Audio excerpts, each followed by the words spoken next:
Okey, tajuk sumber saya pada malam ni ialah checklist Syawal.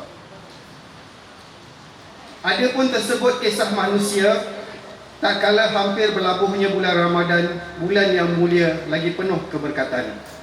Maka manusia pun bergegas seperti saudagar di pasar besar, membuka kitab kecil yang dinamakan mereka checklist Syawal.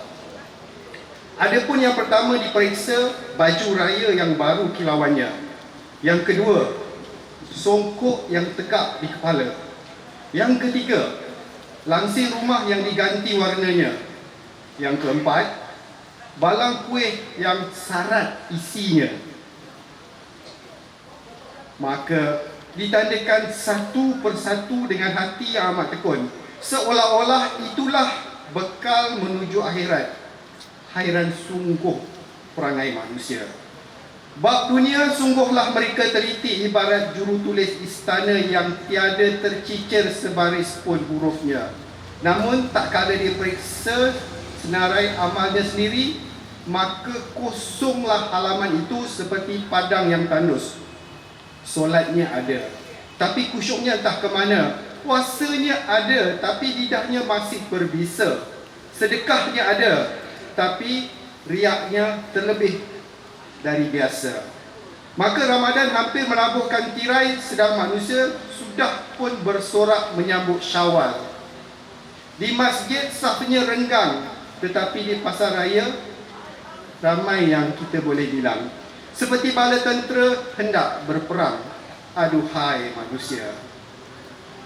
Tak habis Syawal, belum lagi berkumandang, nafsu sudah lebih dahulu mendendangkan lagu kemenangan. Lalu disemaknya satu persatu baju baru, kasut baru, rumah berhias, meja hidangan, segalanya lengkap. Namun ada satu perkara yang tidak pernah mereka tanyakan, apakah hati ini sudah diperbaharui? Apakah dosa yang lama sudah dipohonkan ampun?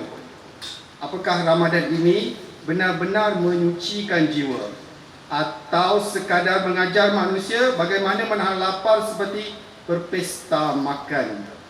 Maka pada malam takbir nanti, langit akan bergema, Allahu Akbar, Allahu Akbar.